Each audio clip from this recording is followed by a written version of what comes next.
ओम शांति। 19 फरवरी 2025 बाबा के महावाक्य। मीठे बच्चे, तुमने अब तक जो कुछ पढ़ा है उसे भूल जाओ। जीते जी मरना माना सब कुछ भूलना, पिछला कुछ भी याद न आए। प्रश्न: जो पूरा जीते जी मरे हुए नहीं हैं, उनकी निशानी क्या होगी?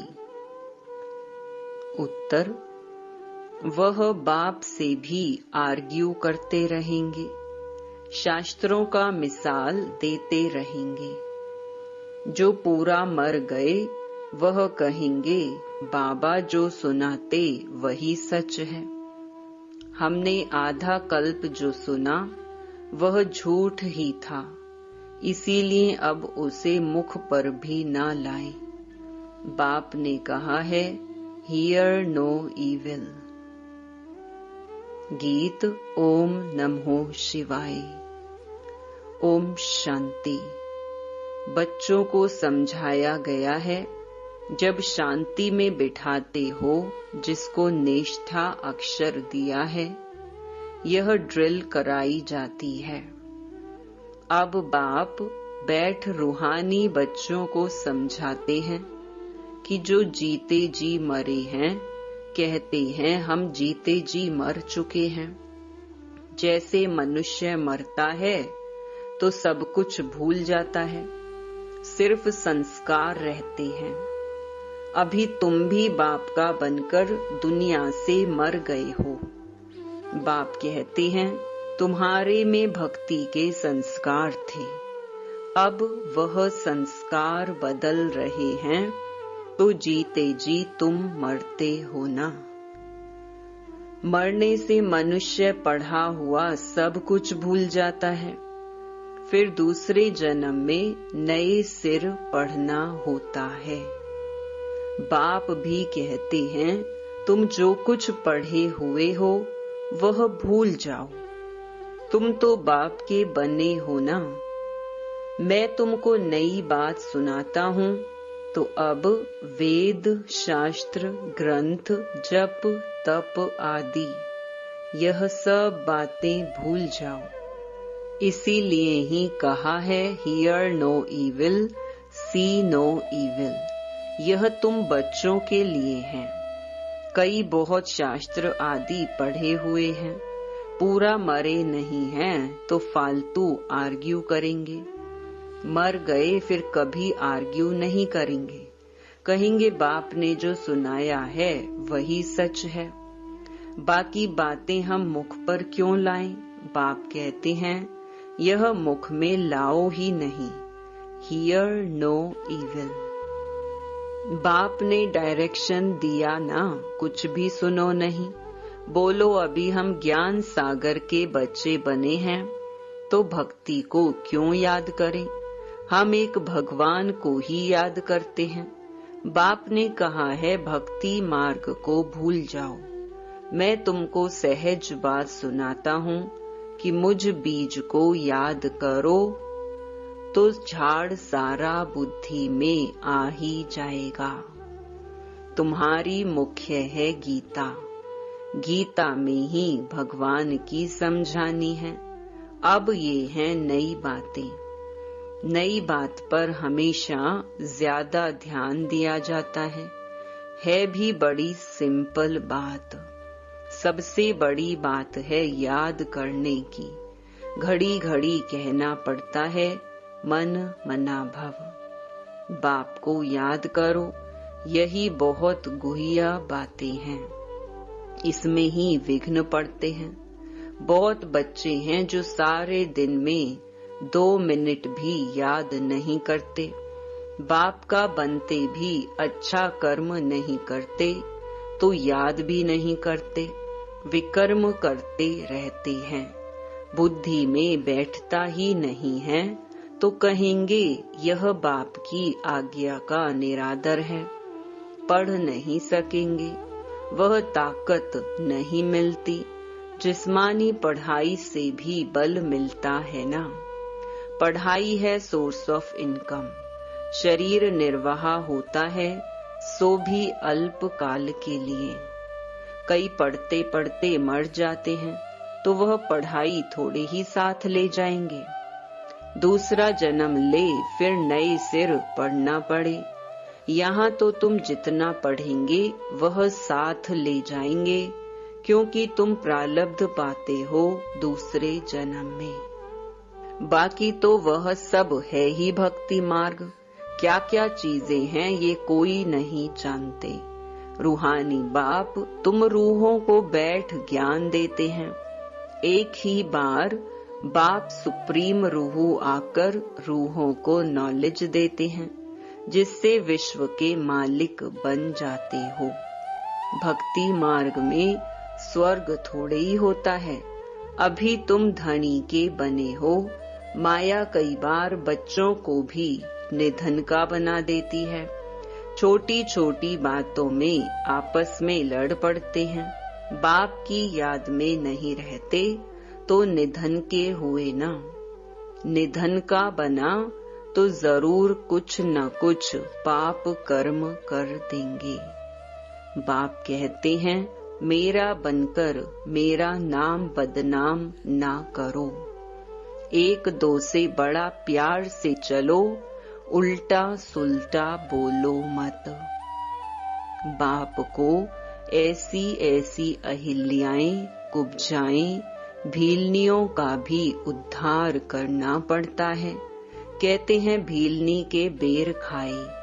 अब ऐसे ही भीलनी के थोड़े ही खा सकते हैं। भीलनी से जब ब्राह्मणी बन जाती है तो फिर क्यों नहीं खाएंगे। इसीलिए ब्रह्मा भोजन की महिमा है। शिव बाबा तो खाएंगे नहीं, वह तो अभोक्ता है। बाकी यह रथ तो खाते हैं ना। तुम बच्चों को कोई से आर्ग्यू करने की दरकार नहीं है। हमेशा अपना सेफ साइड रखना चाहिए। अक्षर ही दो बोलो, शिव बाबा कहते हैं। शिव बाबा को ही रुद्र कहा जाता है। रुद्र ज्ञान यज्ञ से विनाश ज्वाला निकली तो रुद्र भगवान हुआ ना। श्री कृष्ण को तो रुद्र नहीं कहेंगे। विनाश भी कोई श्री कृष्ण नहीं कराते। बाप ही स्थापना विनाश पालना कराते हैं। खुद कुछ नहीं करते, नहीं तो दोष पड़ जाए। वह है करन करावन हार। बाप कहते हैं हम कोई कहते नहीं हैं कि विनाश करो। यह सारा ड्रामा में नूंधा हुआ है। शंकर कुछ करता है क्या? कुछ भी नहीं। ये सिर्फ गायन है कि शंकर द्वारा विनाश। बाकी विनाश तो वह आपे ही कर रहे हैं। यह अनादि बना हुआ ड्रामा है जो समझाया जाता है। रचयिता बाप को ही सब भूल गए हैं। कहते हैं गॉड फादर रचयिता है, परंतु उनको जानते ही नहीं। समझते हैं कि वह दुनिया क्रिएट करते हैं। बाप कहते हैं मैं क्रिएट नहीं करता हूँ, मैं चेंज करता हूँ। कलयुग को सतयुग बनाता हूँ। मैं संगम पर आता हूँ, जिसके लिए गाया हुआ है सुप्रीम ऑस्पिशियस युग। भगवान कल्याणकारी है, सबका कल्याण करते हैं, परंतु कैसे और क्या कल्याण करते हैं ये कुछ जानते नहीं। अंग्रेजी में कहते हैं लिबरेटर गाइड, परंतु उनका अर्थ थोड़े ही समझते हैं। कहते हैं भक्ति के बाद भगवान मिलेगा, सद्गति मिलेगी। सर्व की सद्गति तो कोई मनुष्य कर ना सके, नहीं तो परमात्मा को पतित पावन सर्व का सद्गति दाता क्यों गाया जाए। बाप को कोई भी जानते नहीं, निधन के हैं। बाप से विपरीत बुद्धि है, अब बाप क्या करे? बाप तो खुद मालिक हैं।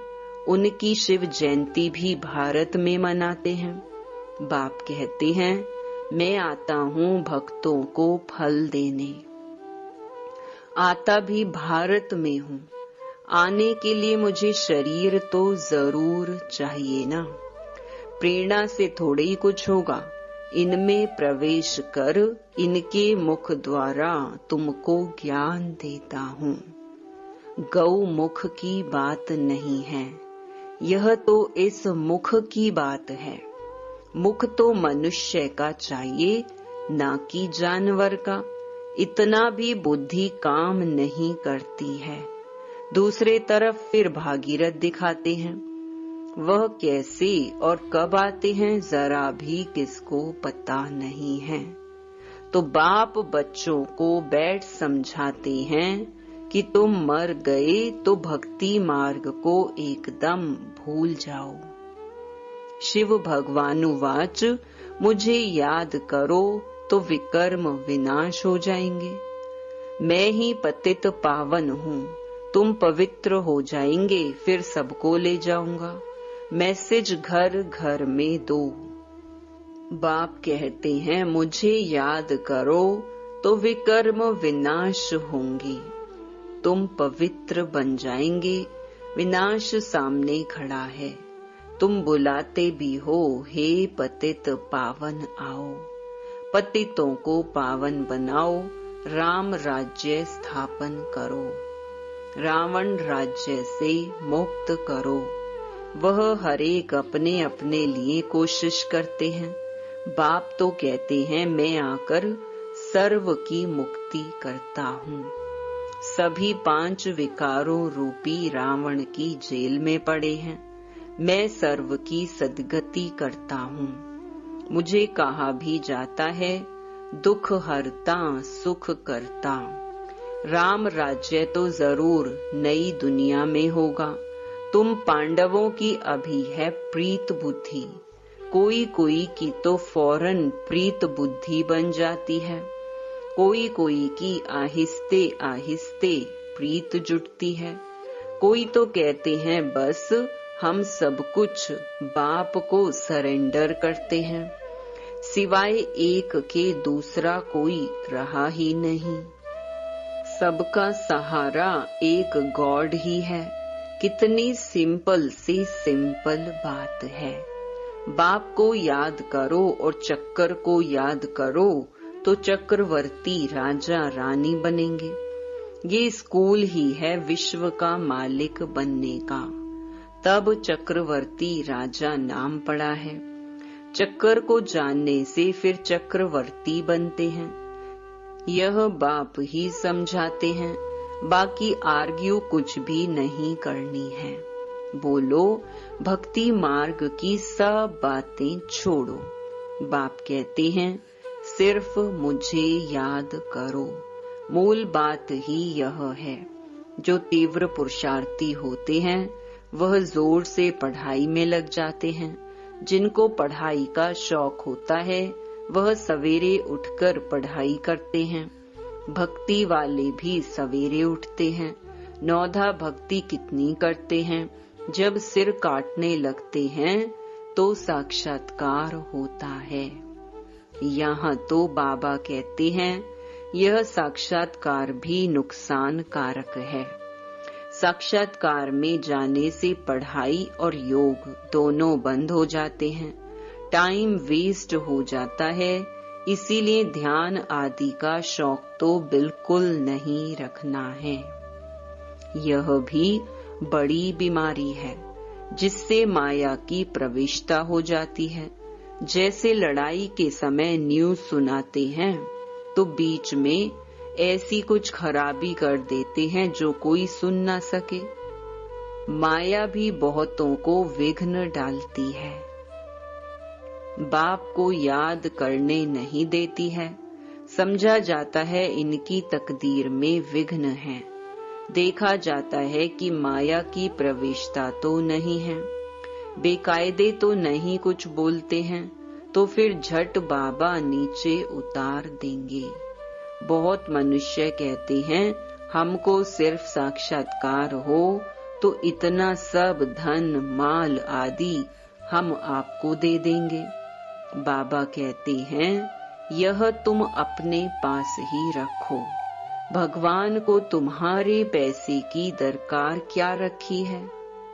बाप तो जानते हैं इस पुरानी दुनिया में जो कुछ है सब भस्म हो जाएगा। बाकी क्या करेंगे? बाबा पास तो फुरी फुरी माना बूंद बूंद तालाब हो जाता है।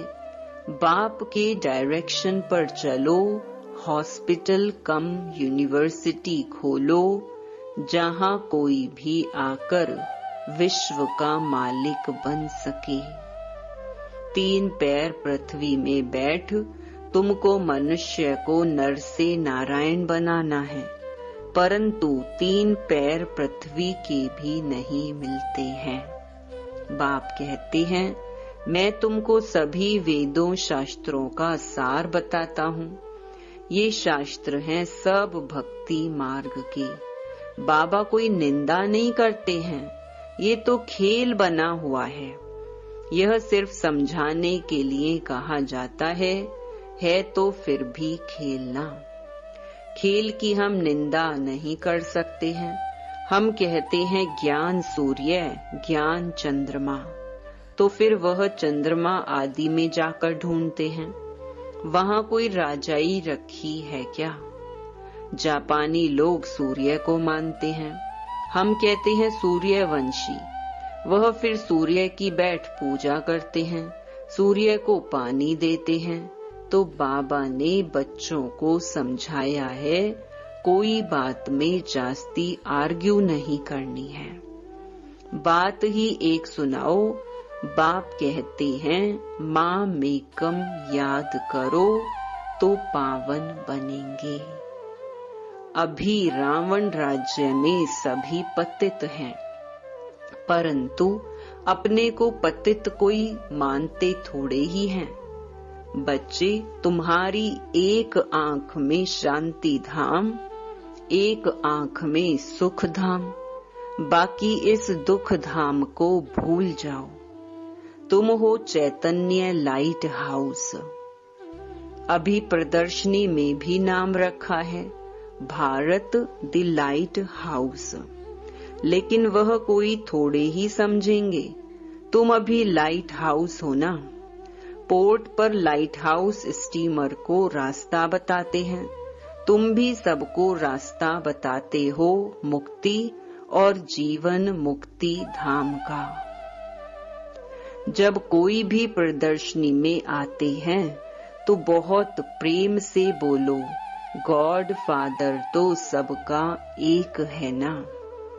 गॉड फादर या परम पिता कहते हैं कि मुझे याद करो तो जरूर मुख द्वारा कहेंगे ना।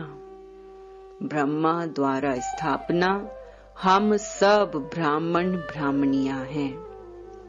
ब्रह्मा मुख वंशावली, तुम ब्राह्मणों की वह ब्राह्मण भी महिमा गाते हैं। ब्राह्मण देवताए नमः। ऊंच ते ऊंच है ही एक बाप। वह कहते हैं, मैं तुमको ऊंच ते ऊंच राज योग सिखाता हूँ, जिससे तुम सारे विश्व के मालिक बनते हो। वह राजाई तुमसे कोई छीन न सके। भारत का विश्व पर राज्य था। भारत की कितनी महिमा है, अभी तुम जानते हो कि हम श्रीमत पर यह राज्य स्थापन कर रहे हैं। अच्छा, मीठे मीठे सिकिलधे बच्चों प्रति मात पिता बाप दादा का याद प्यार और गुड मॉर्निंग। रूहानी बाप की रूहानी बच्चों को नमस्ते। धारणा के लिए मुख्य सार। पहला, तीव्र पुरुषार्थी बनने के लिए पढ़ाई का शौक रखना है। सवेरे सवेरे उठकर पढ़ाई पढ़नी है। साक्षात्कार की आश नहीं रखनी है। इसमें भी टाइम वेस्ट जाता है। दूसरा, शांति धाम और सुख धाम को याद करना है, इस दुख धाम को भूल जाना है। किसी से भी आर्ग्यू नहीं करनी है। प्रेम से मुक्ति और जीवन मुक्ति धाम का रास्ता बताना है। वरदान, सदा सुखों के सागर में लवलीन रहने वाले अंतर्मुखी भव। कहा जाता है अंतर्मुखी सदा सुखी। जो बच्चे सदा अंतर्मुखी भव का वरदान प्राप्त कर लेते हैं, वह बाप समान सदा सुख के सागर में लवलीन रहते हैं। सुखदाता के बच्चे स्वयं भी सुखदाता बन जाते हैं। सर्व आत्माओं को सुख का ही खजाना बांटते हैं। तो अब अंतर्मुखी बन ऐसी संपन्न मूर्ति बन जाओ, जो आपके पास कोई भी किसी भी भावना से आए, अपनी भावना संपन्न करके जाए। जैसे बाप के खजाने में अप्राप्त कोई वस्तु नहीं, वैसे आप भी बाप समान भरपूर बनो। स्लोगन, रूहानी शान में रहो तो कभी भी अभिमान की फीलिंग नहीं आएगी। अव्यक्त इशारे, अपने को सदैव अंडरग्राउंड अर्थात अंतर्मुखी बनाने की कोशिश करो। अंडरग्राउंड भी सारी कारोबार चलती है, वैसे अंतर्मुखी होकर भी कार्य कर सकते हैं। अंतर्मुखी होकर के कार्य करने से एक तो विघ्नों से बचाव, दूसरा समय का बचाव, तीसरा संकल्पों का बचाव व बचत हो जाएगी। एकांतवासी भी और साथ साथ रमणीकता भी इतनी ही हो। अच्छा, ओम शांति।